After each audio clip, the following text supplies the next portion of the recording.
And then there were only five teams remain undefeated in this great sport of college basketball as we hit the midpoint of January. One of those teams happens to wear red and white, and that being the Miami RedHawks. Courtside here at Millett Hall on this Super Tuesday of college basketball. Tonight, it's the undefeated Miami RedHawks hosting the Central Michigan Chippewas in a Mid-American duel. I'm Gavin Stark, and thank you so much for tuning in here tonight. We have a lot to talk about, but let's first give you a recap of what went down last time the RedHawks hit the court. On Friday night, they traveled to Toledo and took on the Toledo Rockets, where they hadn't won since 2012. The game was nationally televised on CBS Network, and the RedHawks showed the entire country why they are undefeated, winning 87-73 convincingly. The RedHawks started out fast and held a large 20-point lead going into halftime, and the reason they got out to that fast start was from beyond the three-point line like they have all season, but they were 9 for 8 from beyond the arc going into the half. Just an unbelievable stat as we headed into halftime at Toledo. They cooled down offensively in the second half, but the large 20-point halftime lead was too much for the Rockets to climb back, even though they won that second half by 6 points. Ultimately, not enough. Brant Byers and Antoine Woolfolk led the way, with Byers having 20 points, 15 quickly in that first half, and Antoine Woolfolk dominated the entire game with 21 points, one of his best games so far this season. Skowjak and Suter have both looked much more comfortable with the point guard duties, and it was a huge help on Friday night. As you saw it, Toledo applied a lot of pressure, especially in that second half on the ball, but Skowjak and Suter both took the job and were comfortable with the ball at all times and didn't turn the ball over too much at all. The absence of Epsaro has been apparent, but this team has adjusted and still continues to be one of the best offenses in the entire country, even without their star ball handler in Epsaro. But you talk about stepping up with this team. It's something that Coach Travis Steele has talked about, and it was an apparent thing that they needed. But freshman Justin Kirby has come almost out of nowhere, but has maybe been the best story so far. Kirby started off slow in the summer when he arrived in Oxford, and the ultimate plan was for him to redshirt and continue to develop here in Oxford. But with the loss of Epsaro, Steele and the rest of the staff decided it was time to give Kirby some minutes, and he has exploded on the scene and has become a key piece for this group moving forward. In his 4 games, he has averaged 5 points, 3.3 rebounds, 62.5% from the field, and 90% from the charity stripe.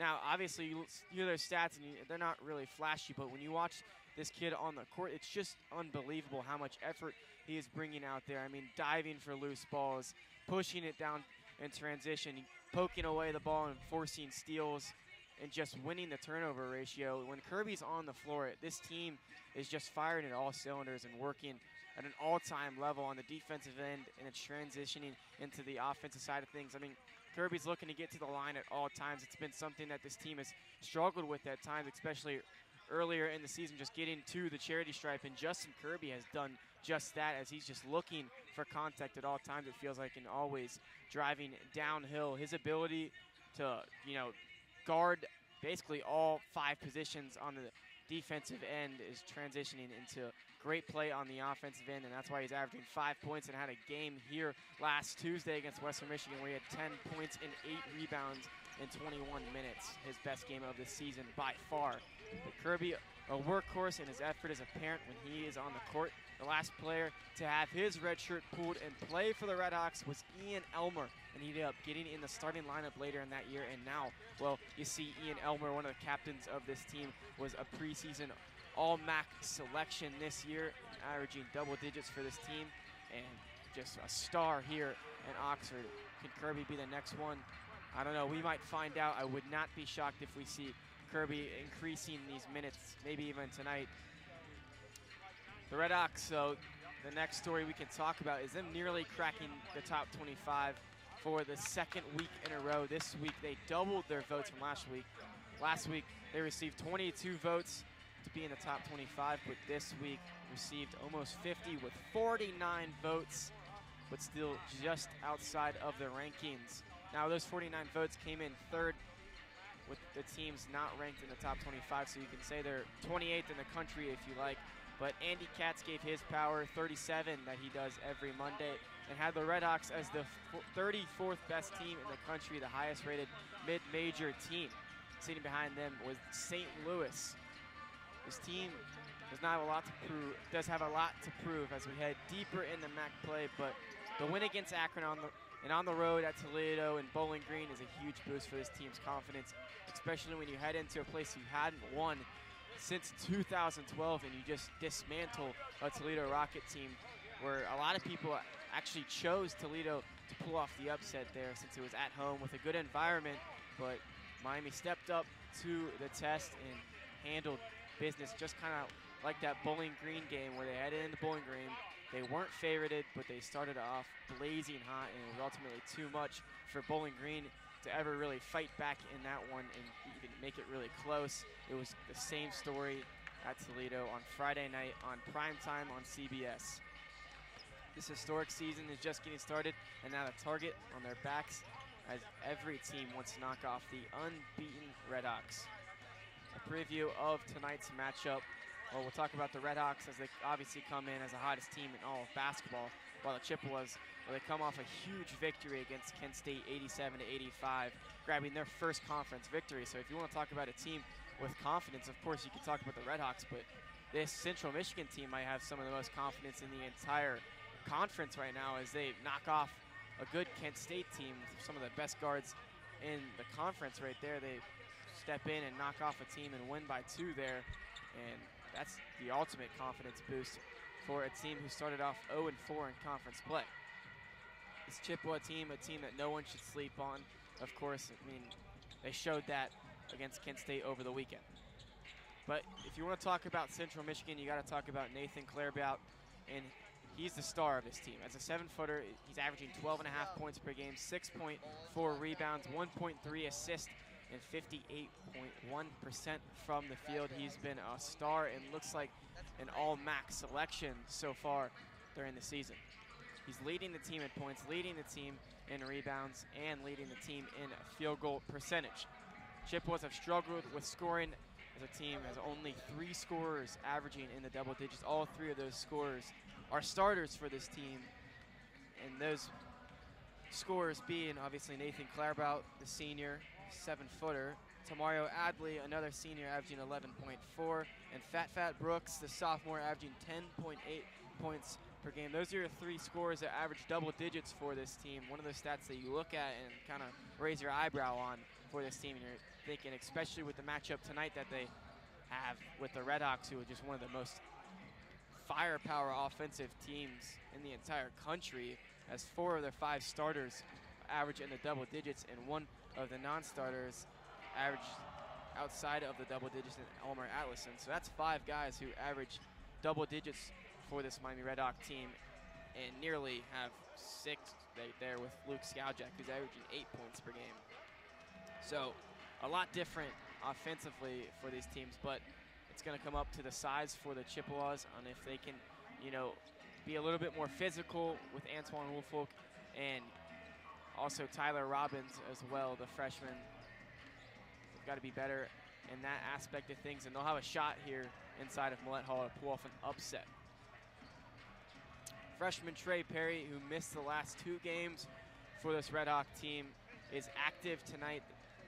And depth has been something that this team has prided themselves on, and having Perry back is a huge help. He was out with an illness for the last 2 games and stepped in. Justin Kirby, like we had talked about just a few minutes ago, he stepped in and had a ton of massive increase with his playing time because of the absence of Perry.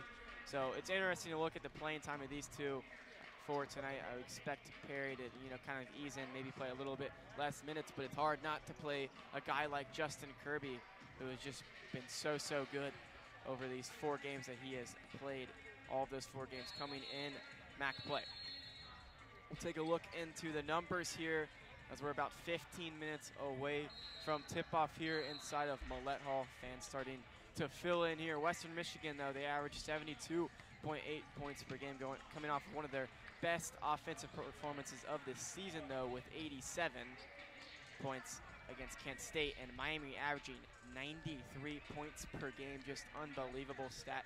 This offense has just been unbelievable, and they've got the entire country talking about it as of recently. A huge gap when you first take a glance, and something that could be shown tonight as well. I mean, this could end up in a blowout if you just go off of these offensive numbers, but of course you can't really just do that. But we'll talk about the rebounds next. Western Michigan averaging 33.4 rebounds per game, and Miami averaging 36.9 rebounds per game. Two numbers that aren't too impressive, but a stat where the RedHawks usually aren't the leader in, but tonight they will step in and be the leader of that category. But that could go either way. I think, Central Michigan does boast some size on their team, so interesting to see how they attack the glass tonight, because they're going to have to win that battle if they even want to have a chance against this Miami team. Central Michigan averages 15.3 assists per game, as Miami averaging 17.7 assists per game. So Miami also leading in that stat. So they lead in the three major categories, but not much of a shock, of course, in the assist stat, as Miami is one of the best passing teams in the Mid-American Conference. And after Saturday's win, Coach Steele talked about how in the first half the ball was sticking at times, but they fixed that in the second half, and it was a huge reason why they were able to pull away. That was what he said after the Akron game. And Central Michigan, they do threaten, like I said, with size, and that's a spot that I see them trying to key in on, as Antoine Woolfolk and Tyler Robbins are going to have maybe their toughest test of the night, but I think they can handle it, and I think they're going to step up to the occasion. Woolfolk coming off of his best game of this season, so a ton of confidence going around in that guy's mind right now, and he's one of the more physical guys in all of the MAC, so he'll be up for the physical matchup tonight, of course, against Nathan Clairba. We'll talk about some of Travis Steele's comments here, as we got 13 minutes until tip-off inside of Millett Hall. Steele recently has been talking about how much upside this team has, especially when it hits February. He continues to remind the media that they're playing with 4 freshmen. The team is only going to grow as confidence, play continues. This team is still a young team. Of course, you can look at guys like Peter Suter and Ian Elmer and Antoine Woolfolk and think, there's a lot of seniority on this team, and that is true, but you're also playing 4 freshmen on this team, and you're missing a guy like Evan Epsar, who's just a key leader, obviously still on the bench, but out on the court, he's not there right now. So these 4 freshmen are going to continue to get their minutes and continue to get their moments. And, Travis Steele has talked about how February is going to be probably the biggest month for them, as you're going to see a ton of, growth within that locker room and on the court. Of course, you got a guy like Trey Perry, who was one of the best scorers in all of Ohio during his high school time at Lakota East, and he still hasn't really flashed that scoring ability much yet this year, obviously. Averaging 7 points per game, 2 rebounds, and an assist and a half per game. Those stats, they aren't jarring, but they're definitely good stats, and I'm expecting to see him, continue to come up on the scene and grow throughout this season, and within the month of February, especially seeing him maybe take on a role more at a ball handling spot, and maybe even flashing some more scoring ability for this team. The offense not much of a struggle, but it's only going to help if these freshmen continue to develop. And you want to talk about shooting, well, you talk about Kyle Waltz. He's been noted as one of the best pure shooters on this entire team, and that's high praise when you talk about this team and shooting, because you've got guys that are just knocking down the 3 ball at an all-time rate.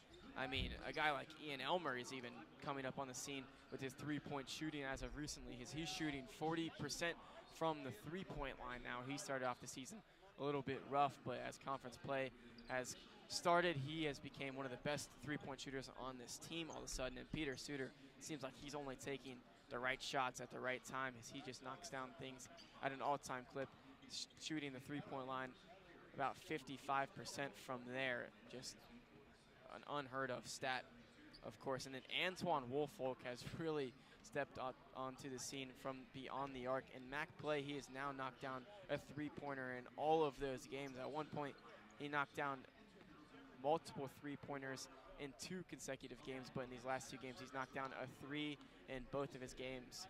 Here, he knocked down one against Western Michigan late in the second half, and then he knocked down one in the second half in Toledo on Friday as well. So the streak continues, and it's a streak that you can continue to keep your eye out for tonight, as I'm expecting Antoine Woolfolk to continue to take good shots from beyond the arc Luke Skaljak has grown his three-point ability. Last year he was a very, very consistent three-point shooter, and at the beginning of the year it was a little bit shaky from the three-point line, but as MAC play has started, he has started to heat up from the three-point line as well, and he's knocking down shots in the 40% rate from the three-point line as well. So tons of three-point shooting that you can talk about on this team, but Kyle Waltz is a guy, when he's going to come in to these games and get those 5 to 10 minutes, I'm expecting to see this guy continue to, shoot the three-point ball and shoot it at a higher clip than he is right now. Obviously, a freshman, he's going to have these growing pains, but this is a guy that in February we could be talking about as coming off the bench and being the best shooter for this team and being a real Swiss Army knife for this team, as he can also guard the ball really well, even though he doesn't really flash it with his strength quite yet, still filling out that frame. But he's 6'7" and can guard the 4 to 1 position on the court.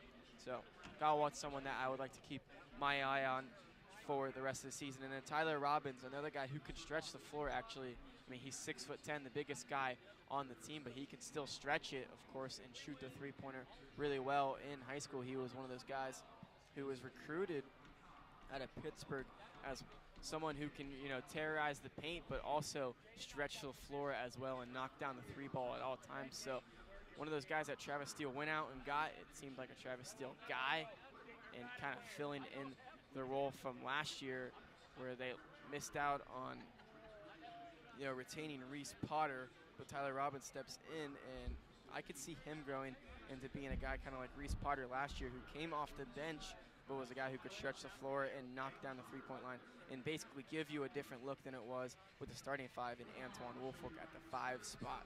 So Tyler Robbins, someone who has a ton of physicality traits at 6'10" with a lot of size, but can also stretch the floor, and someone that you should keep your eye on out for the rest of the season. And of course, Almar Atlison is one of the best shooters on the entire team. The 6'8" transfer from Bradley has really flashed his scoring abilities. Travis Steele has talked about how his strength isn't even shooting, even though it seems like it on the court. You talk about his shooting, but it's actually just his mind and abilities to just make the right decisions at all times.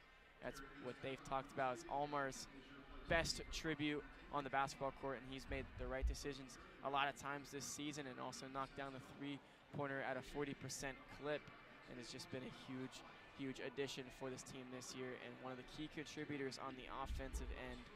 Last week had a mind-boggling dunk here against Western Michigan, showing off his athletic ability even. Almar Atlison, huge addition for this team. I saw him out there. I was assuming. So let's head in. We've talked enough about this game tonight. We'll talk about the big games in college basketball tonight. It is Super Tuesday. Here's some super marquee matchups. Texas A&M at Tennessee, and SEC duel.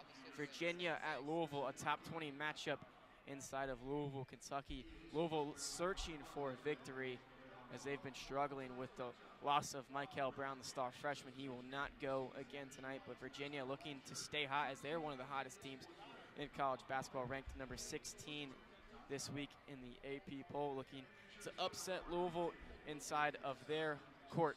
Indiana at Michigan State. Indiana coming off of a tough victory against Nebraska inside of Indiana, as they had a lead going into halftime, and it looked like Indiana was going to pull away with a big victory and knock off Nebraska and give them their first loss, but Nebraska was able to pull away, and now Indiana searching for a victory as they head into Spartytown and take on Michigan State. Iowa State will head into Kansas. They're undefeated just like the RedHawks, but Kansas, a tough place to play, of course, in Allen Fieldhouse, an historic venue. Iowa State's gonna have a big test to take on inside of Kansas tonight. Will they be able to stay undefeated or not? Both teams with undefeated on the line, RedHawks and Kansas, of course. But what about some things inside of the MAC as well, as Kent State and Buffalo play tonight. Kent State heading into New York and taking on Buffalo, a big matchup that we'll have our eyes set on, as Miami will host Buffalo on Saturday. Buffalo 13-3 right now with one of the best records in the MAC, and Kent State coming off of that loss, of course, to the team who steps into Millett tonight in Central Michigan. They're looking to get the ship right again. A toss-up game, but probably the biggest game inside of the MAC tonight. Ohio will travel to Toledo, as Ohio is looking to stay hot, but Toledo looking to get back in the win column. And then Ball State will travel to Akron, where Akron is the heavy favorite. Northern Illinois is traveling to Eastern Michigan, and then UMass will go into Western Michigan and take on the Western Michigan Broncos. Ton of good basketball going on tonight on this Super Tuesday, but before we close out here with 4.5 minutes left until tip-off, I'll give my quick prediction. I see Miami's offense being too much for Central Michigan to handle ultimately. I have the final score being RedHawks 82, Chippewas 64. The Chippewas will fight in the first half and maybe even keep it close, but Miami pulls away in the second half and prevails to 18-0. Stick around and don't go anywhere, because when we come back, it is tip-off here at Millett Hall. Luke West Poley and Bryan Miller on the call. I'm Gavin Stark, and I will see you at the half. Thanks for listening to the Miami RedHawk pregame show.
In front of a large midweek crowd at Millett Hall in Oxford, Ohio, it's time for Miami RedHawks basketball. As tonight, the RedHawks bid for an 18th straight win to start the year and a 6-0 start to Mid-American Conference play. They host a resurgent Central Michigan Chippewas team that came in to last week without much life, but made a lot of noise with a win over a Kent State team that is expected to compete for a MAC championship this year.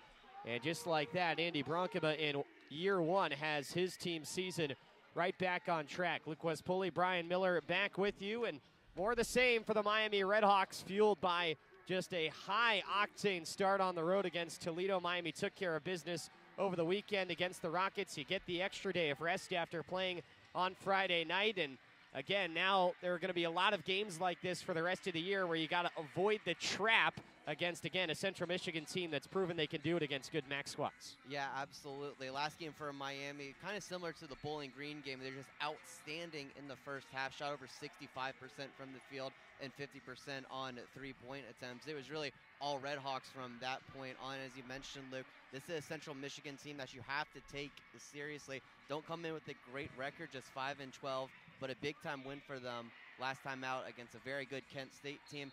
A very resilient effort for these Chippewas, down by 7 points with just under 5 minutes left. They're able to come back and get the win.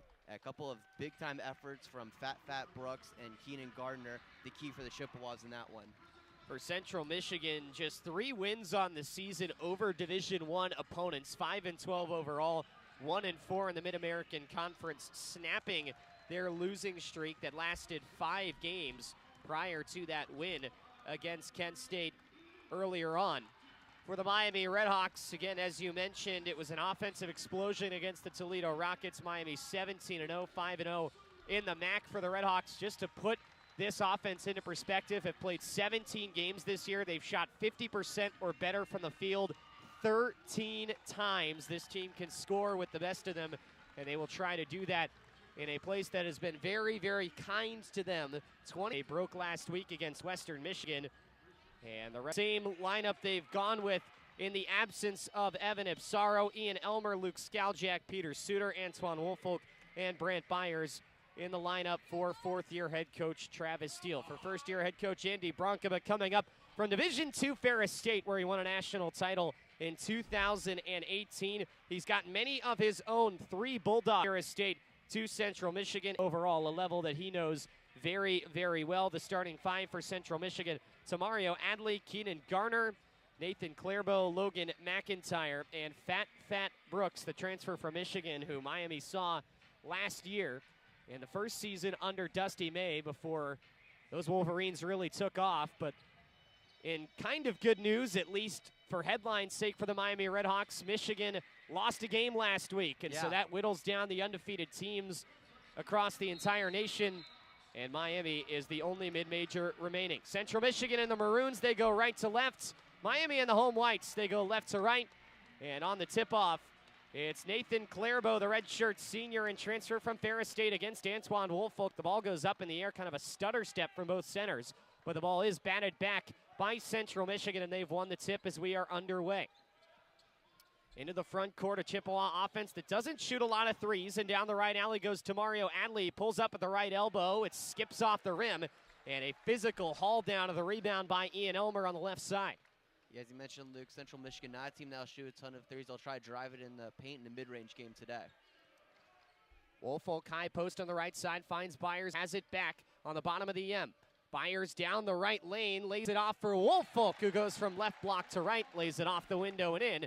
And the RedHawks open the scoring, 44 seconds in. It's 2-0 Miami. A great move there for Woolfolk going up against Clairbo, who leads the MAC in blocks so far this season. Woolfolk, who led Miami in scoring last time out with 21 against Toledo. A drive down the right lane and a missed layup for Keenan Garner. And the RedHawks have it 5-on-4. Reverse it quickly into the left corner. Suter's 3 rattles out. Rebound flown in for by Logan McIntyre. Another D2 transfer from Kentucky Wesleyan. Here's Fat Brooks up top. Given name is Dural. The nickname is Fat, that's what he goes by. He's got it top of the key. Now around the arc to the left side, it's Logan McIntyre, who started his career at Evansville. Give and go for McIntyre, has it back at the nail, pivoting back and forth, 9 to shoot. He finds Brooks, fakes on the shot, puts it up from the left side. That doesn't go. Offensive board for Garner, and his putback is erased in the paint. And the RedHawks have it going from left to right. Just a great block there for Woolfolk. Byers catch and shoot on the right wing. Wedges off the right side of the rim. And a weak side rebound snared by Tamario Adley, the Wayne State transfer, who began his career in JUCO in the state of Michigan at Macomb Community College. Graduate of powerhouse Grand Rapids Central Catholic. He's controlling up top. Woolfolk steals it for Miami. Runs it up. Elmer now on the right side. Couldn't finish on the lay-in. And Elmer's holding his eye now as Central Michigan goes 5-on-4 the other way from right to left. Garner tried to put it up outside. Suter got a deflection. Ball's on the deck. Bodies flying everywhere. It comes up to the logo. McIntyre with an NBA three, and he hits it. 3-2 Central Michigan at the 17:40 mark of the first. Yeah, weird looking shot there for Logan McIntyre, just coming out of the scrum with the basketball, just shoots it up immediately, and it was good. Now Skaljak answers from the top of the key as he nails a three with the center right in his face, and Nathan Clairbeau. A great shot there for Skaljak, a 39% three-point shooter. He'll take that every time if you're Travis Steele.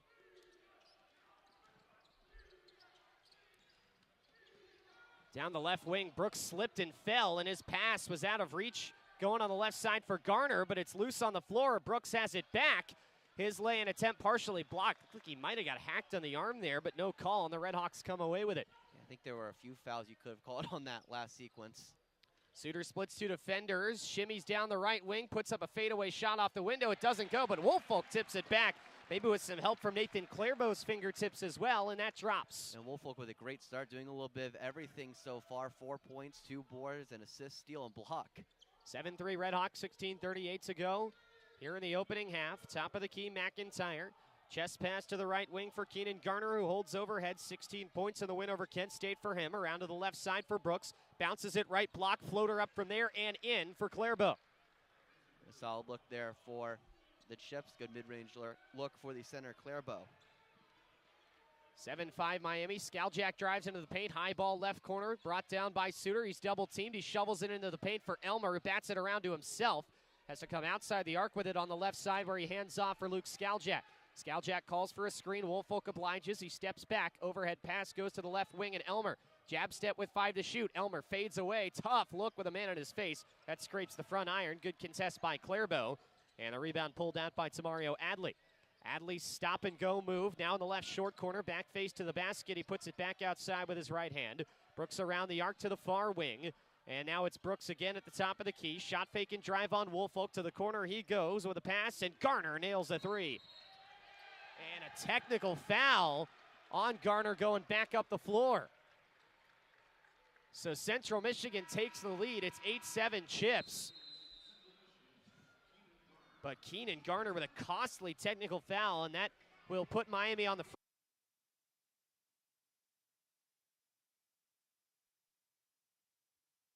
their threes, including from one. Prior to Garner hit a three and then had some work, or Miami's bench, which he was right in front of. 79% foul shooter this year, and he's perfect on the first to tie the game at 8. They're missing a couple of games with illness. He's on the right wing, finds Atlason cutting through, who finishes through the contact in the right lane. Little fall away for Almar Atlason. He had the size advantage down low. Give the assist to Trey Perry, and just bullied through the face of Will Ashford for the and one. Just a great cut there for Atlason. Able to go right through the contact to get the potential and one. In an old-fashioned three-point play for Almar. Just 6 points, 3 rebounds in a season-low 15 minutes. Just 6 points, 3 rebounds in a season-low 15 minutes after getting into some foul trouble over the weekend at Toledo. It seems very hot and cold shooting-wise. The Western Michigan game, he was tremendous. The game before Akron didn't have any points. It seems very on and off with Atlason so far. That Western Michigan game here last week, 21 points, a season high. It's also perfect from the free throw stripe. Entry pass goes to the right block, and Nick Mullen caught the pass to potentially the slightly more physical pro game. Off the inbound catch and shoot in the right short corner, rattles out for McIntyre. Offensive board tipped out beyond the arc and secured by Jalen Kemp, and the true freshman for Central Michigan. Brooks between the legs on the dribble. Miami brings a double, now backs off at the logo. Feed goes to the right side of the key for Garner. He got trapped for a moment, now finds McIntyre, pulls back on a three, and that pops off the iron. And another rebound for Ian Elmer, who's been a beast on the glass, already 4 boards tonight. Elmer across the timeline. He is pushed out, nearly shuffled his feet there, but outlets to Justin Kirby out on the logo, who finds Trey Perry right next to him. Bounce pass into the high post left for Antoine Woolfolk. Fakes the handoff, goes all the way through, and an up and under slither for Antoine Woolfolk to put it in. 7-point lead for Miami with 12:48 to go in the first. Nifty, quiet take from the big man. A little hesitation at the rim, up to 6 points. The MAC's second best free throw shooter extends the lead to 7 for Miami. Brooks tries his best to weave through the lane. That's tapped away by the RedHawks. It's done so cleanly, but it stays to Central Michigan with nearly half the shot clock gone. 16 remaining for Central on this possession. 12:37 to go on the game clock as Andy Bronkema makes a sub, brings off Logan McIntyre along with Jalen Campen. Brings on Jackson Whitaker, the Ferris State transfer. And also brings Tamario Adley back into the game. Inbound finds Brooks again in the corner on the right side. He worked up the baseline, threw it off the bottom of the backboard. And Antoine Woolfolk has the loose ball for Miami. Elmer faked and then drove in and got collided with as he crossed the three-point arc. And that's a foul going against Central Michigan's Nick Mullen. He picks up his first, and already 5 fouls for Central Michigan with 12 minutes plus to play in the first half. That's really been a theme for Miami the last few home games, getting into the bonus early. Ball tipped out of bounds, coming off the inbound as Miami got it all the way up top. Tapped out of bounds by Central Michigan. Stays with the RedHawks with 20 left on the shot clock. And with the way Miami shoots from the free throw line, the quicker you get into the bonus, the better. Yeah, took a brief hiatus from that on Friday, just 8 free throws against Toledo, but like you said, as Central Michigan commits another foul coming off the inbound. Miami has been really good in this building at getting to the free throw line. They've been good, to be frank, at a lot of things inside of this building. And now the inbound goes to Pete Suter on the edge of the M. Suter fakes heading left, now dribbles to the right, wraps around the three-point arc, now drives down the lane to the block, and he stumbled his feet, got the chair pulled out. That's a travel against Suter, who wanted a foul call as the double was coming, looked for an option outside, but gave it away.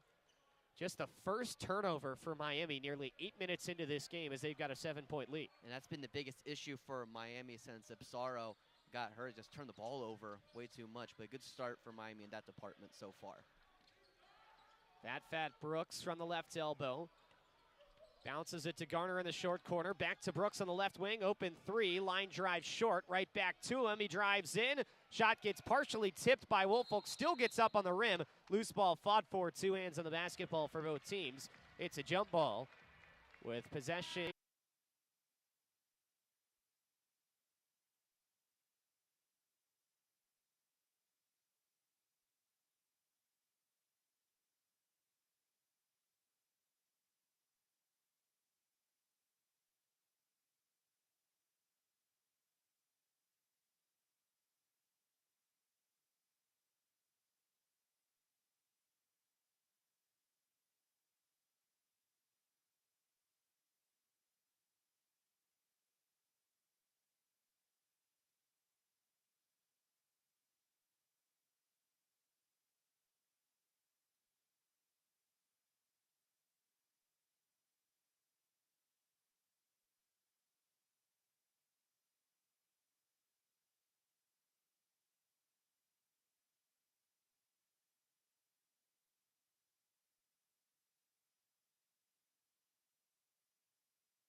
Miami basketball coming out, 11:42 to go, opening half. RedHawks in front of the Central Michigan Chippewas, 18-11. Central Michigan looking to win back-to-back games for the first time all year. Chips under a new staff after the firing of Tony Barbie in April of of last season. Chips pick up some pressure. Miami inbounds to Skaljak, who goes back for Suter. Now back to Skaljak, just shy of the timeline on the left wing. He rainbows it back to Suter on the right side for the Chippewas. You see so many cross-court passes in this Miami offense. Usually the last thing you want to do, but with the way they shoot the ball, it's very understandable. Brooks drives down the right side. His shot blocked. Got the loose ball, and now it's down in the paint, and a foul, it looks like, against Miami. They get Elmer going against Nathan Clairbeau for the loose ball.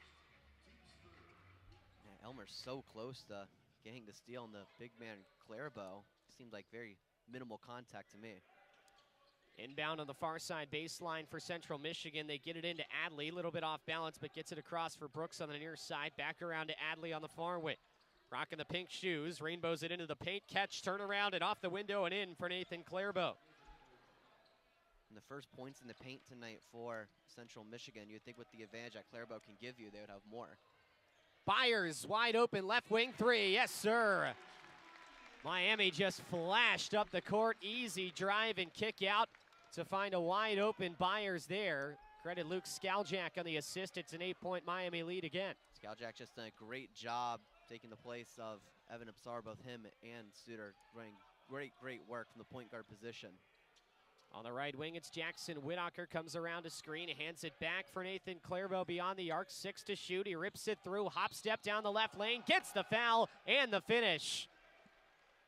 Ran through Antoine Woolfolk. He's got a heavy size advantage there, and the 7-footer puts it off the window and in.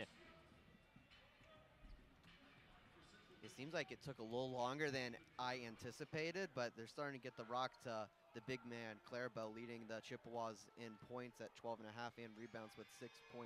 I understand why you'd want to get him the ball going up against a shorter Woolfolk. He misses the free throw. Keenan Garner would have had the offensive rebound, but he caught it on the baseline. And so it is Miami basketball for now. Refereeing crew for a second was looking at Andy Bronkema, I think asking if he wanted to challenge it. Now Travis Steele is up in arms about something. I don't know if he wanted a foul maybe on Garner working against Suter, but Steele's not happy.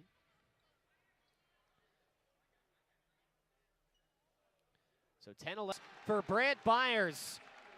Man, that release is just so quick, and Byers is the first player into double figures with 11. 3 threes for Byers, all on catch and shoot attempts. Sidestep 3 now for Brooks, and that's off the heel. Elmer with another physical board. And now Miami, with breakneck speed, heads up the floor. They slow up into the half court. It's Skaljak on the left wing. No look pass. Byers on the right side. His three-point shot blocked away by Fat Brooks. Ball settled down by the Chippewas. Brooks on the left wing. Pondered the three. Pulls it back down behind the back on the dribble. Pushes it out for Garner. Now a heavily contested three on the wing for Adley. Spotted up. That doesn't fall. But Garner got the offensive rebound, and he gets fouled. Miami set to make some subs. Elmer picks up his second. I think you're fine with both of those fouls if you're Travis Steele from Elmer, because they're not necessarily dumb fouls, but more just high effort fouls where you're getting down on the floor trying to get the ball for your team. So I think you'll take those if you're Travis Steele. And for Central Michigan, after a pretty good start for them, three-point shooting wise, now just 1 out of their last 7. 3 for 9 for the game. Miami brings Justin Kirby on along with Tyler Robbins, the freshman. Ian Elmer takes a seat along with Antoine Woolfolk. Handoff up top to Mario Adley. Down the right wing, poked onto the floor by Skaljak, but Adley has it back. Numbers the other way for Central Michigan. Campin trying to feed it from the right side to left side, and he missed his man.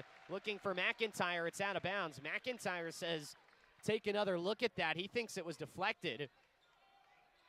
But Andy Bronkema does not oblige on the Central Michigan bench, it appears. And he will not use his challenge. So it's Miami ball going from left to right. Skaljak with no pressure, walks it into the front court. 24-15, RedHawks under 9 to play first half. Suter, left wing, fakes the three, spins into the lane, catches contact, puts it up well short. And a strong side rebound by the Chips, taken down the right wing by McIntyre, stops his feet just shy of the three-point arc, around to the left side for Campin. Campen surveys, pulls the ball around his hip to his right side, rainbows it into the post for Clairbo. He sends a bullet to the far wing where McIntyre pulls it down, heads into the short corner, underneath the basket, tried to kick it up to the key, and it went right to Skaljak. Racing ahead, Skaljak, coast to coast, finishes through the contact, shoulder into the chest of Campen. No foul, but a timeout, their largest of the night. 20 off the heel of the rim. Yeah, good take there for Adley, right when Central needed to get a bucket. He's able to drive it to the paint and get Central needed to get a bucket. He's able to drive it to the paint and get one. Coming off a 15-pointer against Kent State. Adley gets his foot off left. Justin Kirby's got the rebound. He's got his head up. He's got a full head of steam going from left to right, but now he slows it down. Skaljak outside finds Robbins on the interior, and Adley came flying in to block him, but got some arm as well, and it's a foul against Tamario Adley, working against Miami's big. It seems like we've seen Adley all over the place the past minute and a half. Robbins on the free throw line for a couple of shots. True freshman out of the Pittsburgh area, misses the first one.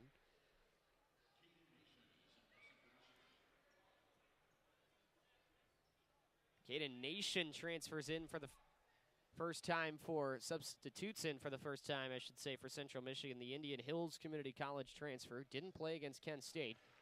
As Robbins knocks down the second free throw, restores the lead to double digits at 27-17 with 7:20 remaining in the opening half. A play call and a few fingers up on the bench from Andy Bronkema as Adley brings it into the front court. 3 handoffs up top. It's back with Adley. Comes around a screen left. Shimmies, floats it up on the left side of the lane, and it rattles through. Again, Adley with another strong take, a good jump stop, and good floater to get the bucket. Skaljak, hard pass from left to right, finds Byers. A deflected feed back to the left wing. Caught before it gets to half court by Atlason. Reset for Robbins up top, trying to find a cutting Byers. It was batted away by Ashford. And now brought straight ahead by Clairbo. Around to the left side, Nation wide open, corner 3. Wedged it off the left side of the rim. And Kirby's got the strong side rebound. Skaljak into the front court on the left wing, triggers the 3 and hits it. The left-handed three-point shot off the heel and down for Luke Skaljak. It's a 30-19 Miami lead with 6:24 to play in the first. Another strong start for Miami behind the arc. 5 for 9 on three-point attempts today. Inside out, Adley finds Nation, fake, steps aside, puts up the 3, missed it, and Byers had it punched out by Adley, kind of flailed with that ball in his hands, looking for a foul. It goes out of bounds, though, and stays with Miami. Instead, and Almar Atlason goes to take the inbound as Miami makes a slew of subs. Trey Perry back on, Antoine Woolfolk back on, Pete Suter back on. Robin Skaljak and Byers get a breather. Trey Perry runs the point, again back in the lineup after 2 games out with illness last week. Pass received by Suter on the left wing, wraps it around, kicks into the corner. Wide open 3 is good for Justin Kirby. Man, what a pass from Pete Suter. He has a few of those a game. You just look back and say, man, that's just really, really impressive. These no-look passes. Love it from Pete. Top 10 in assists in the MAC, and he's got 2 tonight. 33-19, Miami in front. McIntyre, cross-court pass to the far wing, and Fat Brooks. Now into the short corner, it is Garner who finds Nation on the cut, and in one motion catches and puts it off the glass and in. A good cut there for Nation, able to get his first points of the game. Need a few stops, though, if you're Central. Just inside the arc on the right wing, it's Woolfolk rocking the pink shoes. Now outside green shoes, it's Suter into the far corner. Leaping catch by Kirby up the baseline. Throws it across for Atlason. Back to the far wing. Kirby down low for, or rather it was Perry down low for Kirby there on the block, and he just mishandled it. That was some fast ball movement by Miami on the offensive end, and Kirby was kicking himself because had he caught that ball cleanly, crisp, he would have had a wide open layup.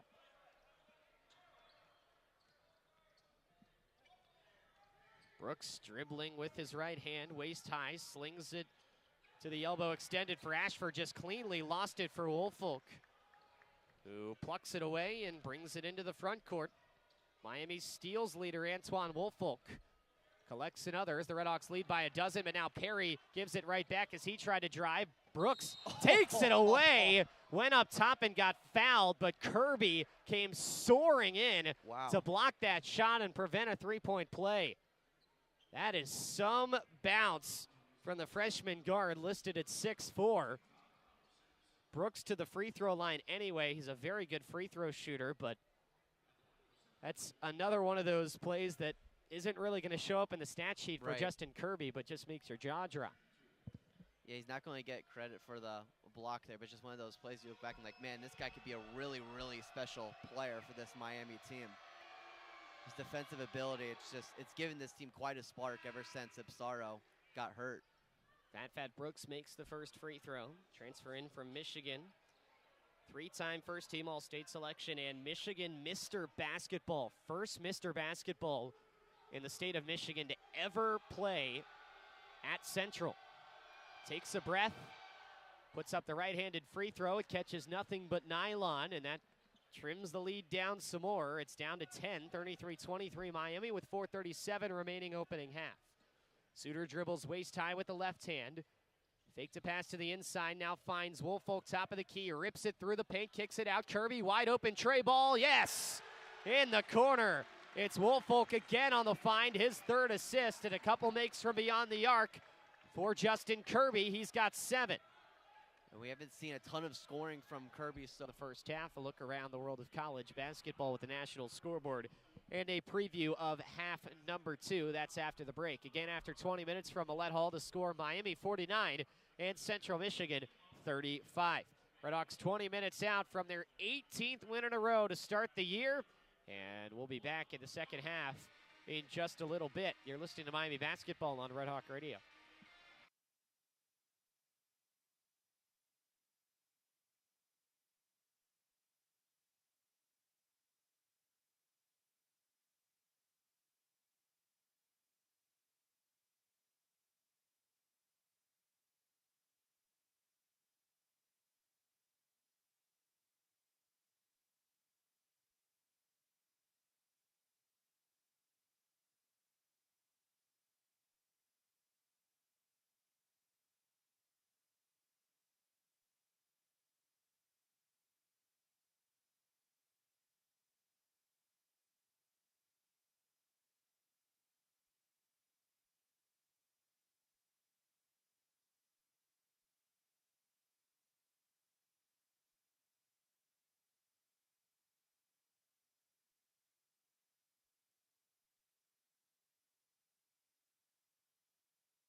A&M leads 34-30 over the Miami leading 49-35.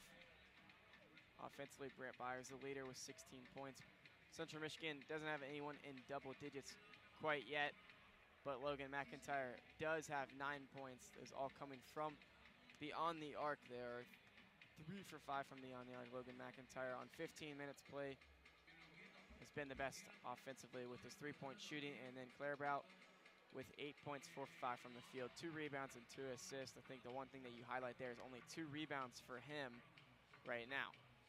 Keenan Garner does lead the statistic with rebounds, also with 5 points to go with it. Players starting to head back out onto the court. Miami looking to explode in the second half. I'll give you some keys as we enter the second half. I'm just looking, if Central Michigan's going to continue to press, I think Miami's going to really, really run away with this one quickly in the second half. We might see the bench come out and play and get some minutes late because they are destroying that press that Central Michigan brought and looked very, very prepared, and it's transitioning into some quick offense once they get it across the half-court line. I'd expect to see some more minutes out of Trey Perry as well.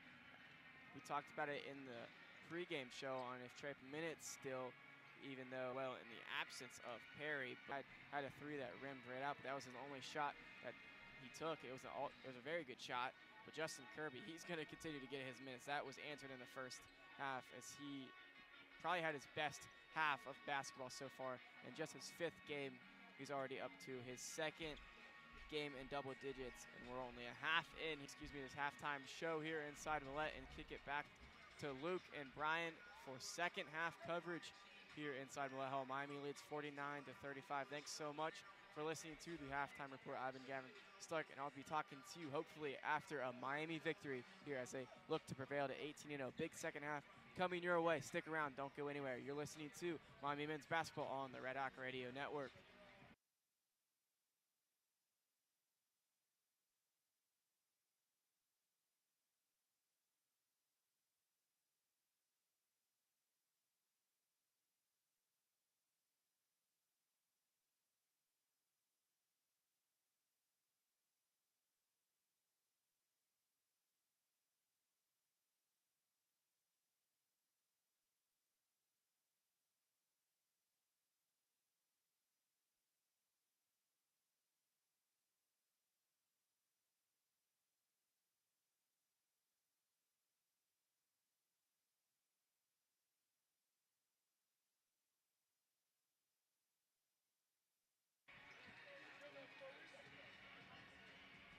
Almost time, a minute away from the second half here inside Millett Hall.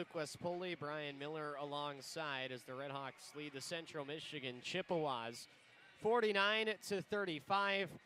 Bryan can never be mad at a 49-point half. Miami made 8 threes. They shot 57% from beyond the arc, only turned the ball over 4 times, which is extremely encouraging to see. And now the question is, in a juncture where we have seen the RedHawks let leads fall to around 3 to 4 possessions as opposed to more of the 20-point stuff, can the RedHawks get their foot on the gas and put this game away in the first 10 minutes? Yeah, we hear Travis Steele talk about how he breaks the game down to 4-minute wars in between each media timeout. And it sounds easy to do, but in a situation like this where you're up by 14 at half and you played so well in the first 20 minutes of play, it's easy, it's natural to step your foot off the gas, have a letdown the first 4-minute war or two, and all of a sudden it's a tight game again. So you'd love to see this Miami team put their foot on the accelerator and expand this lead in the first 8 minutes of play. Central Michigan in the maroon uniforms going left to right. Miami in the whites going right to left. We're underway in the second half with the Chippewas starting on offense. Garner accelerates into the paint, stops his feet on the MAC logo, gave it back outside. Adley tried to feed it into the corner for Fat Brooks. Suter broke it up and deflected it into the Chippewa bench. 17 seconds remain on the timer. And Kanan Garner, one of 11 transfers on this roster, inbounds it. Right next to him, Logan McIntyre catches in the corner and gives it back out top for Tamario Adley. Pounds it hard on the deck with his right hand. Now it's Garner just inside the arc. Needles it into the post. Turnaround shot for McIntyre over top of Woolfolk. Rolls off the rim. Offensive board, though, picked up by Garner, and he finds McIntyre, or rather Clairbeau there in the paint to slam it down. 9 offensive rebounds for Central Michigan in this game has certainly been a weakness for Miami at times this season. It's certainly showing tonight. Byers down the center of the paint, lays it up with the right hand and in. It's a great take there for Brant Byers. Usually don't see him drive it inside that often, but him standing at 6'8", certainly has that ability, and we saw it there. 51-37 Miami. It's Adley on the left wing, up top for Brooks. Now McIntyre back across for Brooks in the corner, and he dishes for Adley. Adley backs in, cuts across the paint, rises up from the MAC logo and pokes it through. Adley cuts the lead down to 12. He's started to heat up as he's now got 9 points. Suter comes around a screen on the right side, pulls up with a long 2, and he's money. Just seamless there for Pete Suter, right in stride, an easy shot for him. Coming off a season-low 7 points. Suter only had 3 in that first half, and as Central Michigan gets into their set, a moving screen committed by Keenan Garner, and that's an offensive foul. Think about this for Miami in that first half. 2 of your leading scorers, Ian Elmer, Pete Suter, combined for 3 points, and you still had a very comfortable lead. Just shows the depth that this team has, Luke. 14 bench points for Miami in the first half. They can go 9, 10 guys deep. They really show that depth and scoring ability throughout their whole roster, seemingly every game besides Akron. Played very few of their bench players in that game as Skaljak just takes it himself to the right elbow and hits a mid-range jumper.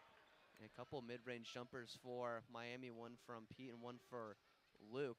Typically don't see that of them. Skaljack up to 10, 55-39 Red Hawk advantage. McIntyre on the right side, across for Brooks, jump stop into the paint.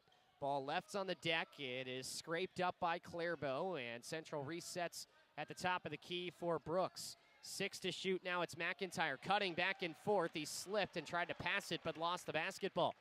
Give that steal to Antoine Woolfolk. He hands off for Skaljack on the left side, whips it in for Woolfolk to the corner. Elmer caught it off balance, works his way to the inside, tried to hand it off from block to block, looking for Woolfolk, but it's punched out of bounds. Stays at the RedHawks at 20 on the shot clock, 17:32 on the game clock. Miami leads by 16. And Woolfolk up to 3 steals today, came into tonight's game as the Miami team leader. Inbound arced to Elmer on the left angle, but it's tapped out of bounds. Good job by McIntyre to reach in and deflect with the fingertips. It's a sideline inbound for the RedHawks now as opposed to a baseline one on the left wing.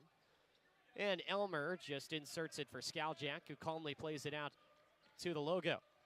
Skaljack draws the double, sends a bullet into the paint, and Woolfolk spins and lays it home.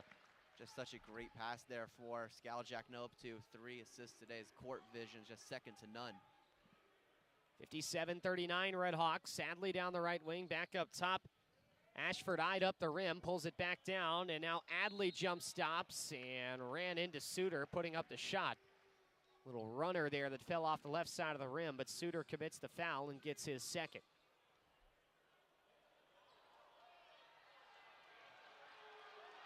And now behind the basket, the Miami men's swim team has discarded some clothing, and they're all in Speedos behind the opposite basket. Didn't see that in the first half, but through all that distraction, Tamario Adley makes the free throw. I think I remember seeing them do this last year for a game or two. Could provide quite the home court advantage when students are still gone from break. They're standing in the Red Hawk Rowdy student section. They all had their t-shirts and shorts on, and they're all around their ankles at the moment. And there's 5 points for Miami, and the RedHawks lead by 20 as we cross into the under-16 window. McIntyre hands it off as Campen cuts across him from right to left, and now it's McIntyre again on the right side. Clairbeau, mid-post on the right, bumps into Atlason, turns around, floats it up, and it skips off the backside of the rim. Kirby on the board for the RedHawks. And a 10-0 run that Miami is on right now. We talked about themselves getting a strong start in the second half. So far, so good. Skaljack steps into a three and nails it. Perfect for Luke Skaljack. He's got 13. He still hasn't missed tonight. And 4 assists as well. He's having himself quite a game. RedHawks by 23. Campen wearing the sparkly shoes from the edge of the logo. Central's got to stop the bleeding right now. Ashford shoulders towards the paint, enters the paint, swirls around, left side, floats it up and in from 5 feet. 64-43, RedHawks get it up with speed. Byers down the baseline, got it plus the foul. Is right as Central Michigan starting to get something going. They get the bucket for Ashford. What a response from Miami, just right down the floor, getting an easy bucket and a chance for 3.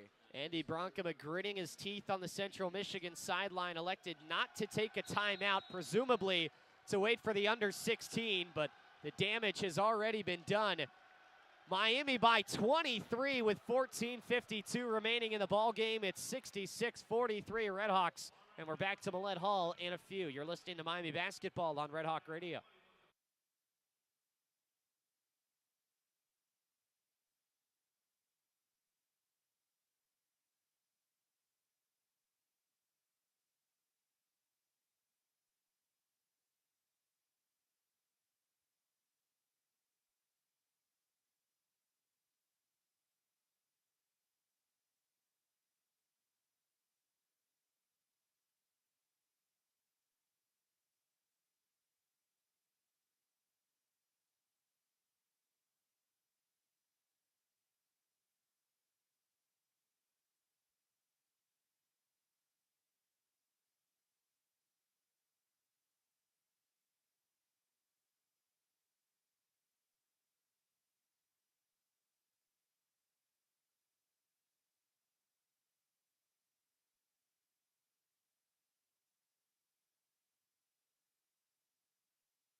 14:52 remains, second half, and Miami has put together a run they hope to be a kill shot. They lead 23 points over Central Michigan now, 66-43.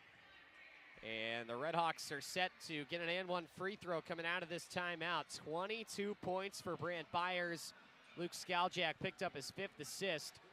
And an and one shot for Byers here out of the timeout as Will Ashford just picked up his 3rd foul, and he's checked out of the game for Central Michigan. Byers hits it off the back iron, but in for Miami on the free throw, and it's a 24-point RedHawk lead, their largest tonight. Miami won that first 4-minute war 17-8, a strong start they desperately needed to start off half number 2. Adley tried to force it into the paint there, and Atlason was having none of it. He bats it into the baseline stands where the students are standing. Stays with Central Michigan, and so the ball is inbounded, and Tamario Adley catches it on the left wing, brings it up top for Campen. Campen short pass McIntyre, thinks about it, goes back to the far side for Adley, dribbles, heads towards the paint, stops just short of it, puts up an off-balance shot that goes off the backboard, no good. Rebound tapped high in the air and off the shot clock. Last touch by Central Michigan. And so it's Miami basketball. Andy Bronkema wanted a foul. He's pleading with the officiating crew, but he will not get the call. Little bit of pressure in the front court. Skaljak came around a screen and just whistled into the front court, then threw a pass to the baseline looking for Byers, but just missed him, and Miami turns it over for the 5th time. It's a little too much there for Skaljak, but in general, Luke, a much better job of taking care of the basketball tonight.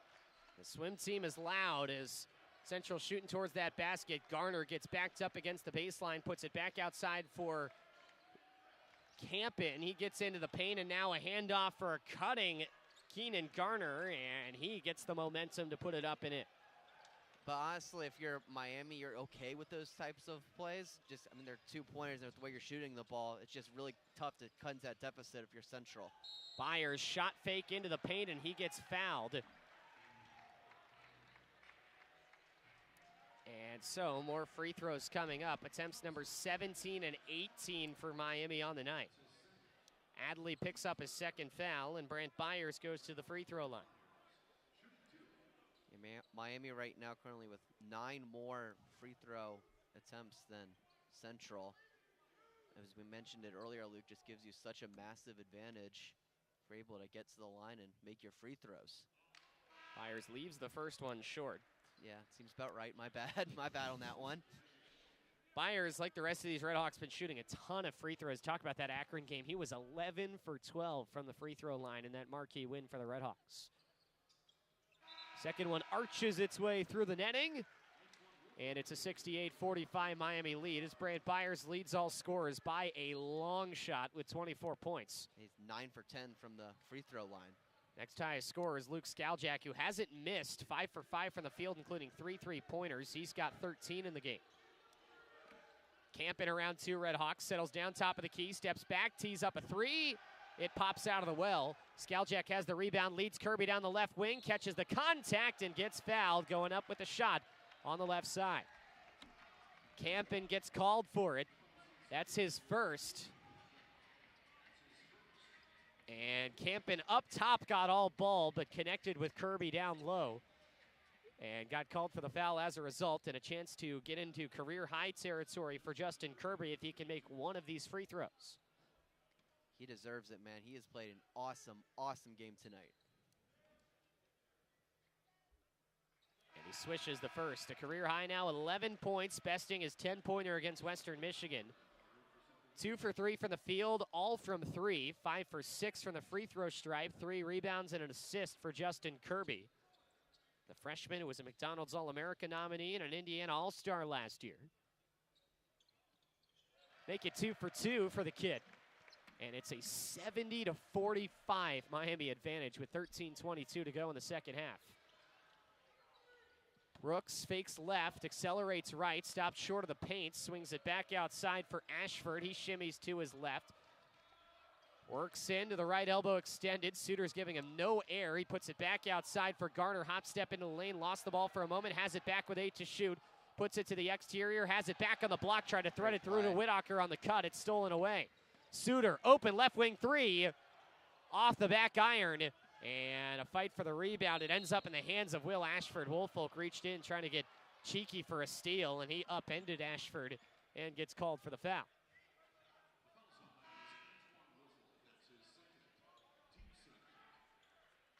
Second foul for Woolfolk, just the second of the half for Miami.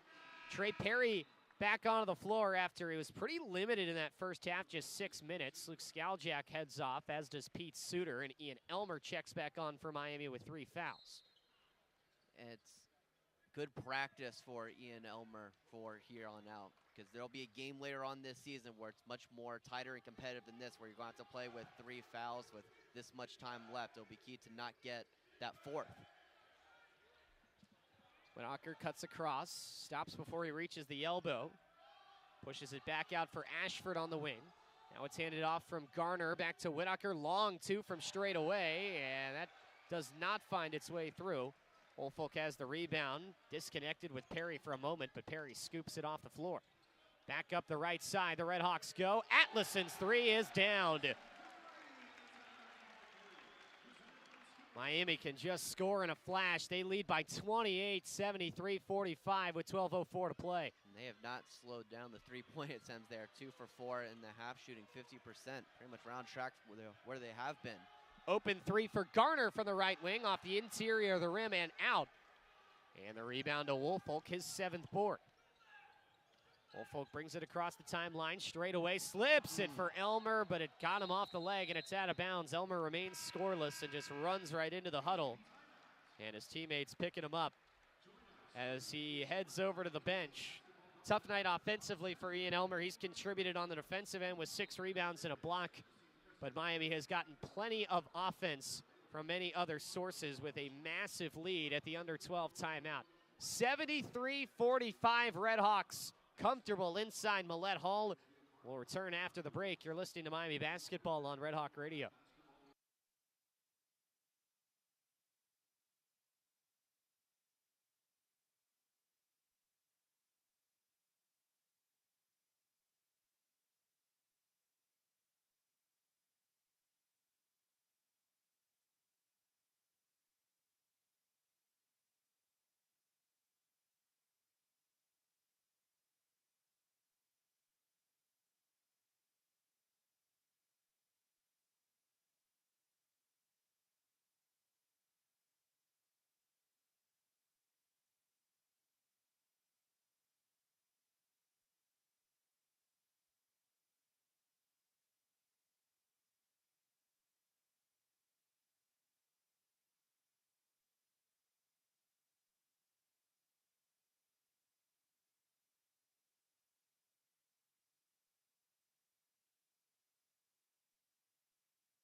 .11:44 remaining, second half.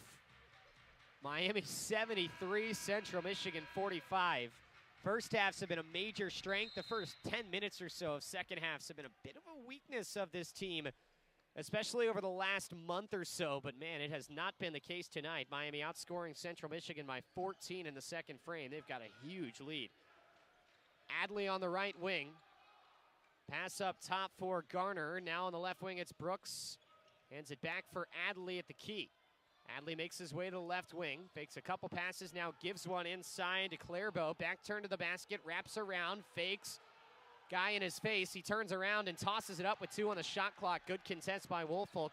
Shot falls well short, and Kirby's got the rebound. He slips it through, looking for Woolfolk, and it is ripped away from him by Garner.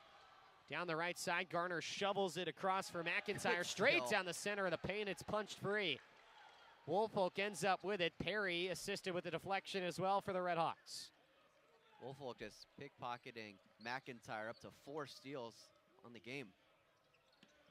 Miami with 8 steals as a team. Both teams have taken care of the basketball pretty well, but on cue, Miami just with an errant pass on the far side as the RedHawks miscommunicated and Woolfolk gave it away.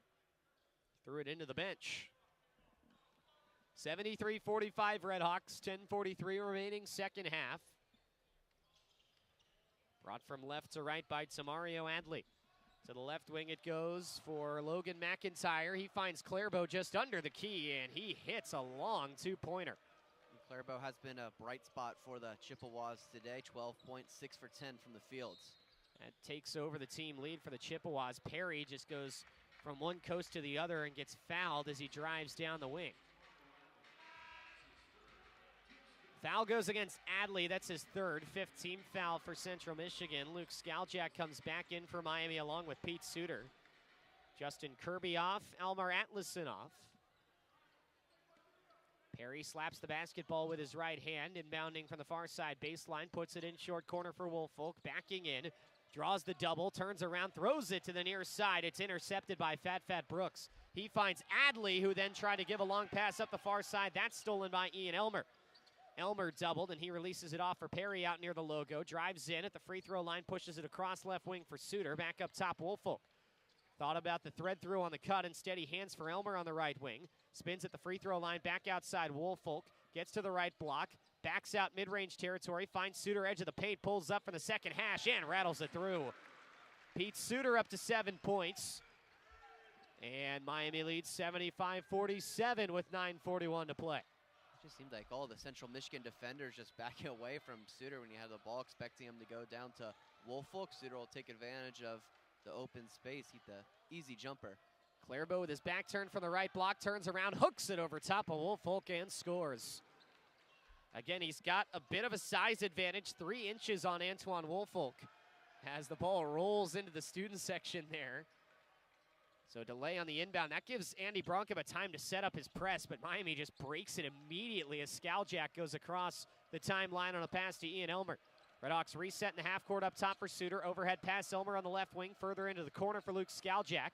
Fakes, goes up the baseline, stopped short of the paint, and a no-look pass in for a cutting Suter for an easy lay-in. Man, what a pass from Luke Skaljak. Now up to 6 assists on the game. Man, I love that. Suter now on the brink of double figures with 9, and the RedHawks lead it 77-49 with 8:40 to play. Adley at the key. Push pass up the right side for McIntyre. To the near side of the right alley for Clairbo. He sends it across for Fat Brooks. He goes right back into the paint.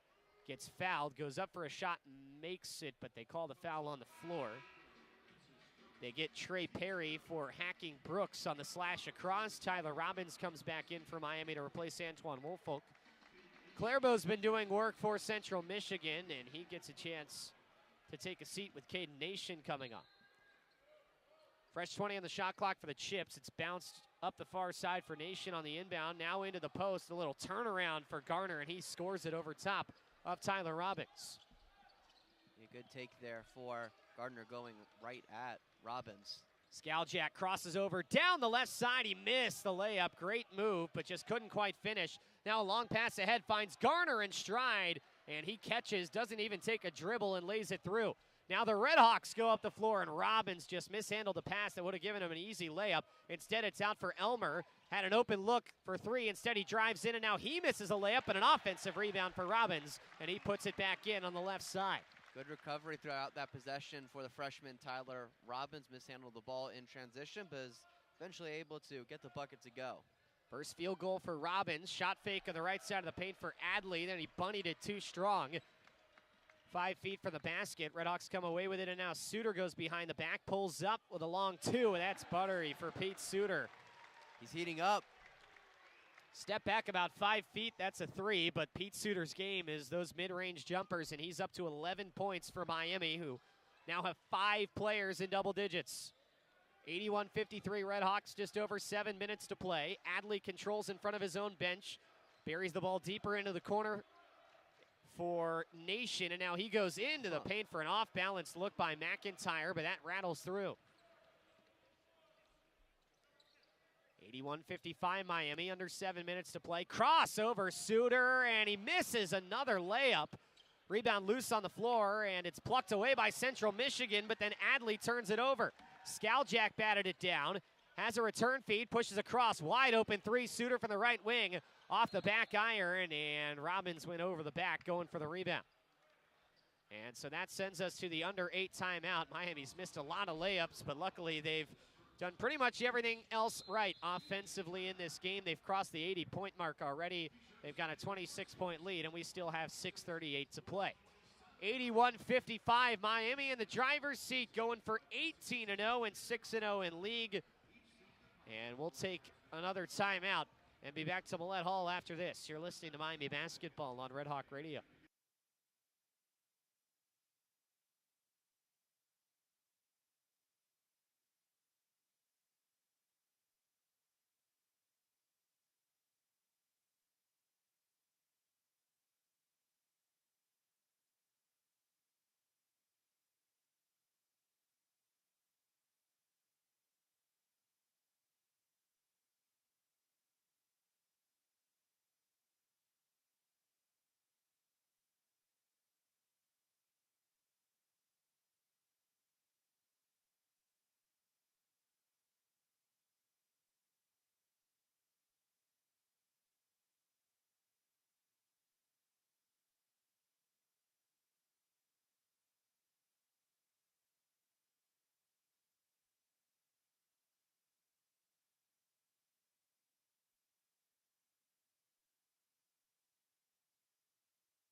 Miami 81, Central Michigan 55. 6:38 remains in the second half. Crowds for these midweek games continue to grow, and as long as Miami keeps winning, and once students get back in this place, that will likely continue for the rest of the year. Miami back at home this weekend against Buffalo. That should be a good game, although the Bulls currently being handled by Kent State. In this game, Miami's taking care of business thus far, looking to ride it out against Central Michigan. From left to right, it's brought into the front court by Jalen Campen for the Chippewas. And sent from the left side of the floor to the right, looking for Jackson Whitaker. That was tipped out of bounds into the courtside seats by Miami. And as you mentioned, Luke, the first game back for students will be against UMass in a couple of weeks, and that one just picked up in a national TV spot. A late 9 o'clock start here from Millett. It'd been a few years prior to last season before we got a national TV game at Millett. Now we're getting 9 o'clock tips on ESPNU. Drive down the right side for Fat Brooks. He pulls up for the mid-range and hits the jumper. And it's 81-57 Miami with 6:12 to go. Brooks with just 4 points today, coming off of a career-high 20 in that win against Kent. Skaljak straightaway three off the iron. High rebound. Somehow Kirby comes out with it, and he swirls to the right side and lays it in off the glass. Just love the effort there from the freshman Kirby, up to 5 rebounds and 14 points. Just a guy that has outworked everybody on the floor when he's been out there this year.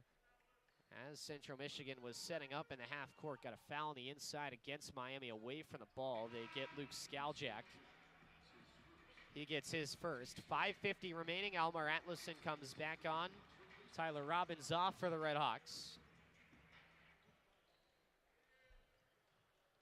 Buffalo did mount a pretty nice comeback bid, scoring 51 on the road against Kent State in the second half, but ultimately came up short against the Golden Flashes. That's Miami's opponent on Saturday.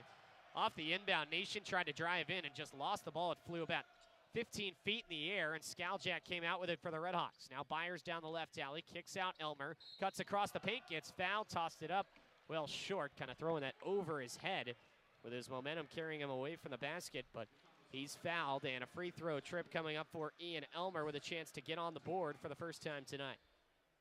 And even though he's been held scoreless, I know you mentioned this earlier, Luke, still very, very good on the defensive end, has 7 boards on the day, has 1 assist and 1 block as well. Elmer perfect on the free throw. He is extra, Miami's second best free throw by percentage. Extra grin on his face too. After he made that, he's able to get his first point. And makes them both. With that, 8 different players have scored for Miami. 5 of them in double figures, 6 of them with 8 or more. Elmer Atlason needs 1 more bucket. Pass just too hot to handle there for Campen as Central Michigan was getting ready offensively, and he just had to hit him in the face and looked like he stepped on the sideline there. So it's a turnover for the Chippewas. 14 of them in the game for Central, only 9 for Miami with just over 5 minutes to play. RedHawks lead at 85-57. This is their largest lead of the game. Atlason for the right elbow. Overhead pass out for Elmer. Into the corner, Kirby wide open, tees up a 3 and hits it. What a night for Justin Kirby. He's got 17. 3 for 4 on 3-point attempts. It's a very high arcing shot, but it looks so pretty, especially when it goes in. Miami leads by 31. Andy Bronkham has seen enough. He's getting ready to bring the walk-ons in with 5 subs ready at the table. Central Michigan missed a shot at the bucket as Nick Mullen couldn't lay it in. Chippewas don't bring everybody in walk-on wise, but they do kind of empty the end of their bench as they make a full line change. Bring a lot of guys back on the floor. 88-57 RedHawks with 4:39 to play. Elmer Atlason up top for Tyler Robbins. Circles the left side of the arc. Gets hit in the waist. Plays it back up top for Kirby. Drives down the right side. Kicks out. Waltz open left wing 3. In and out. And the rebound picked up by Clairvaux for Central Michigan. But another just brilliant play by Justin Kirby as the ball goes down the left side. And Tamario Adley gets reached in on. Trey Perry fouled him with 4:18 to play. That is the 6th team foul, so the final one to give for Miami. Or rather just the 5th for the RedHawks. So an inbound to Clairvaux, works his way into the paint. Again, a turnaround jumper goes through. That's been the main success for Central Michigan offensively, is finding Clairvaux down at the block and letting him work inside in the paint, but there's only so much you could do against a team that's shooting 50% from 3. Atlason wraps around 3 different defenders, dishes for Kirby on the right wing. On the crossover dribble, he stumbles, Euros into the lane, try to throw it to the near corner for Waltz. It's deflected out of bounds by Adley. Possession will stay with the RedHawks on the other side of the under 4 timeout. Miami, who led by as many as 31, still clinging on to a massive lead. And the RedHawks are just about 4 minutes away from an 18-0 start and a 6-0 beginning to Mid-American Conference play. We'll return to Millett Hall one final time after this. You're listening to Miami Basketball on Red Hawk Radio.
3:45 to play inside Millett Hall, and it's been lively tonight. RedHawks had some trolling ticket promotions. The community has shown out for this team. The swim team is here still doing their thing all second half long. And Miami is 3 minutes and 45 seconds away from a dominant win over Central Michigan and improved to 18-0. 88-59, RedHawks with 3:42 to go. Atlason off the inbound corner three off the heel. Long rebound to Perry out near the free throw line. He gets bumped and fouled, coming back down from his jump. Foul against Caden Nation for Central Michigan. Or rather, the foul is against Garner. He picks up his fourth foul, and that sends Trey Perry to the line for bonus shots, and he makes the front end of the 1-1. And yeah, another RedHawk that has scored a point today, up to 9. The only RedHawk that has appeared and hasn't scored yet is the freshman Kyle Waltz. And Waltz is still out there as Perry makes his second. 90-59, Miami leads Central Michigan. And great to see this team just get their foot on the gas and really blow a team out.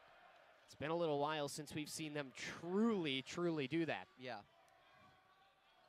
I think it's just a sign of growing as a team and just growing together.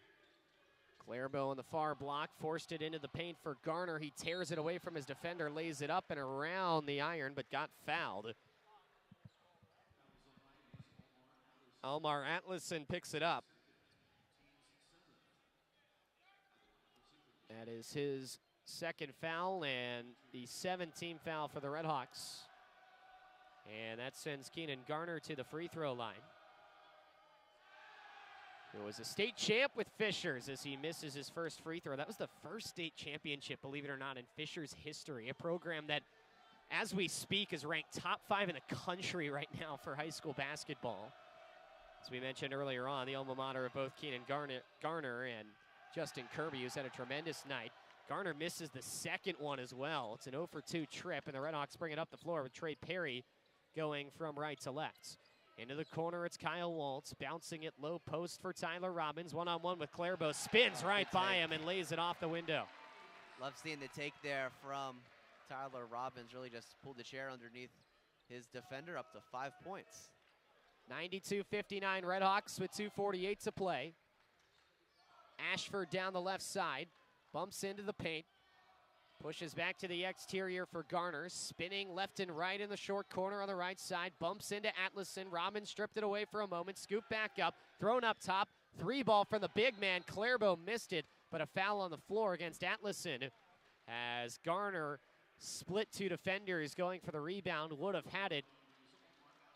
Atlason fouls him instead. He picks up his third, and he checks off for Jackson Katecki for Miami, who appears for the first time in a MAC game. First appearance for Katecki since December 22nd against Milligan. And the second appearance for Katecki against a Division I opponent this year. Katecki, the junior from Chicago, one of the guys that has sticked around for this RedHawk unit. Travis Steele speaks very highly of him. Garner misses another free throw on the front end of the 1-1. Kirby drives through, lost the basketball, but punched it away from Clairbo, who went for the steal. Now Perry slithers into the paint with an athletic finish at the cup. Just love the effort right now. This is like hardest they've played this entire game. And they're up 94-59. It's a timeout for subs by Andy Bronkema as the Chippewas bring it into the half court. And actually now it looks like Coach Bronkema changed his mind and decides to call a 30-second timeout, which becomes a full timeout. We will stay here for it and again just preview what's ahead. As for us, we'll be back on the air same time, same place tomorrow, 6:30 pregame, 7 o'clock. Tip-off between the Miami RedHawks women's team as they take on the Eastern Michigan Eagles. As many headlines as the Miami men's team has garnered, Glenn Box has been doing a phenomenal job with the Miami women as they look to stay undefeated in the MAC against an Eastern Michigan team that won just a couple of games last year, but already looks much improved in year 2 under a new coaching staff. And again, that's a 7 o'clock tip-off with coverage beginning at 6:30 here on Red Hawk Radio. We'll also have 3 games coming up for you this weekend, starting on Friday night, 6:35 pregame, 7:05 puck drop for the Miami hockey team as they start their weekend series with the Omaha Mavericks. Anthony Noreen's team coming off a split at Arizona State last weekend.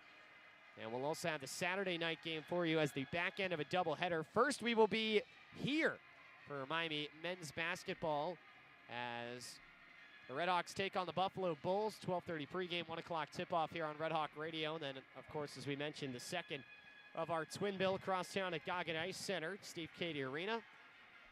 The second game of the series between the RedHawks hockey team and the Omaha Mavericks. 5:35 pregame at 6:05 puck drop on RedHawk Radio this weekend. Just a great time of the year, Luke. 3 very, very good teams right now in Miami Athletics. A big win for the hockey team last week at Arizona State. I believe, you can correct me if I'm wrong, first away conference win in a while, right? Yeah. First one in a little while for the RedHawks, who had a tough road slate to start the year. Miami went winless in the conference last season and can have looked much, much improved this year, but have started on the road in league against the likes of Denver and Western Michigan, the 2 best teams in the NCHC arguably at the moment. And so getting to go to Arizona State's schedule does lighten up for you a little bit there. That's kind of more light competition just in terms of NPI rankings to where the RedHawks are. Miami with an overtime win on Friday night.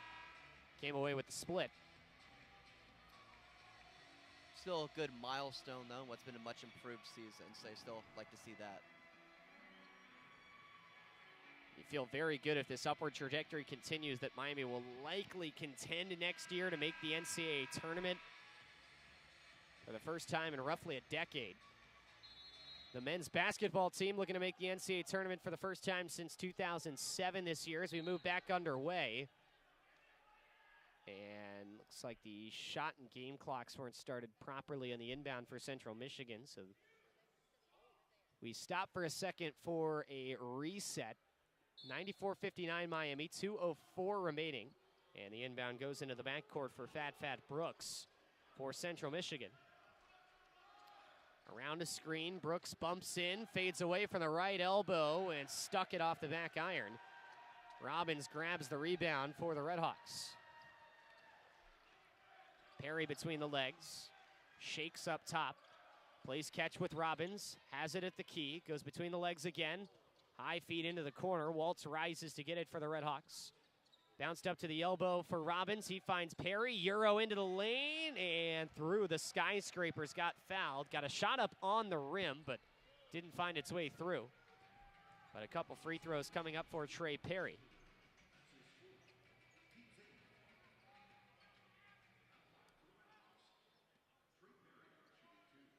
Kind of looked to me that they're trying to set up a corner 3 for Kentucky. And Perry just didn't quite have the lane to get it to him, but still able to get to the free throw line. 4 subs for the Chippewas. And Miami brings on the walk-on Brady Ganley as Perry's second free throw is up and in. Perry makes them both. And it's 96-59 Miami with 1:27 remaining. Left angle extended, it's Caden Nation back up top for Campen. Around to the right side, Winocker with 1:15 to play. Tried to go inside the arc, Ganley steals it away. Trying to run it out, Ganley finds Perry on the left side to lay it in.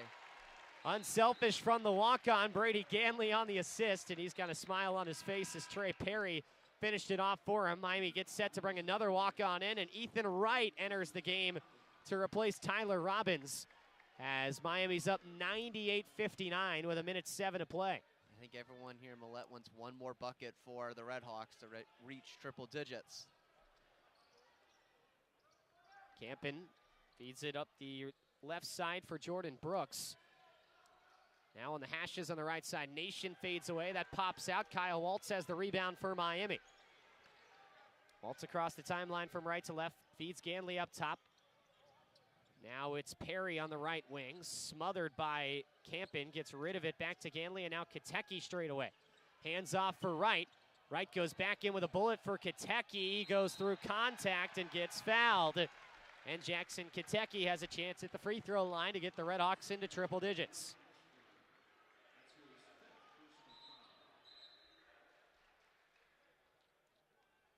Miami has been into triple digits 4 times this year. And for the RedHawks, 3 of them have been against non-Division I opponents. The only one against a D1 was Arkansas Pine Bluff. So Kentucky puts the first one up and in. That's his first point of the night. And a chance to really do it against a conference opponent, which would be a statement again for this Miami team. And Kentucky bangs it, and this crowd is loving it. 100-59. Miami leads. Shot and game clock separated by 2 seconds. Campen holding off at the logo. One final set for Central Michigan. Team that's been a little bit thinned out with a team exit. And had to pull a player out from a red shirt. That's Campen. He's holding on up top. Heads down the right lane. And he gets fouled as he tried to kick it out for Caden Nation for a straightaway 3. They get Kyle Waltz for the foul. 1-and-1 free throws for the Chippewas' Jalen Campen.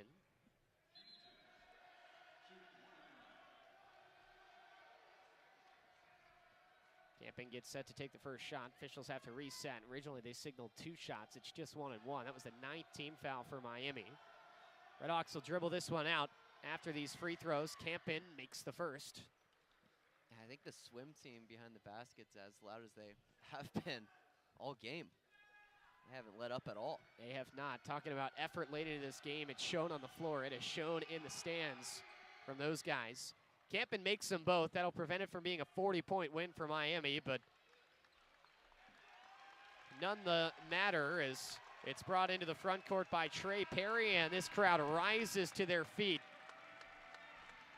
And Central Michigan, a team looking to build, ran into a team tonight that has built to what they hope maybe isn't even their peak, but certainly is on a trajectory towards where they want to be. The Miami RedHawks are 18-0 and 6-0 in the Mid-American Conference as they take down Central Michigan in their most dominant MAC win of the season. 100-61 your final score. And I think a lot of questions Bryan answered as the coaching staff and now the players head over to salute the swim team over on the right side. Just a win you can feel great about. 9 turnovers for Miami. You keep it under 10. You end up +7 on the glass. You got to dig all the way into your bench and really empty things out towards the tail end of that game. And finally, despite having a 20-point lead early, you can definitively say this one was never really close. Yeah, I guess that's been the one weakness for Miami recently, is kind of allowing teams to get back into the game into the second half, but they outscored the Chippewas 51-26 in half number 2.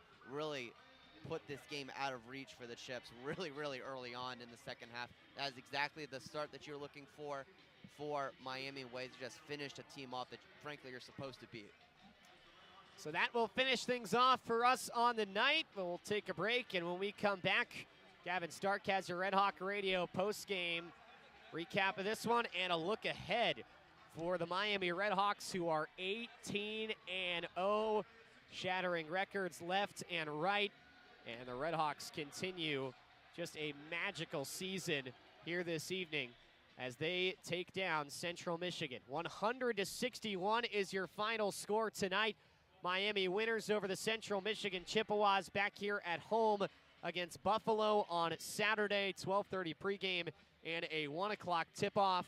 And again, we're back on the air with you coming up tomorrow night for Miami women's basketball against Eastern Michigan, 6:30 pregame and a 7 p.m. tip for Glenn Box's crew tomorrow evening. Until then, for my partner Bryan Miller, Luke West Poley signing off from Millett Hall on the night. Again, your final score, Miami 100 and Central Michigan 61. Thanks so much for tuning into this presentation of Miami basketball on Red Hawk Radio. Postgame coming up after the break.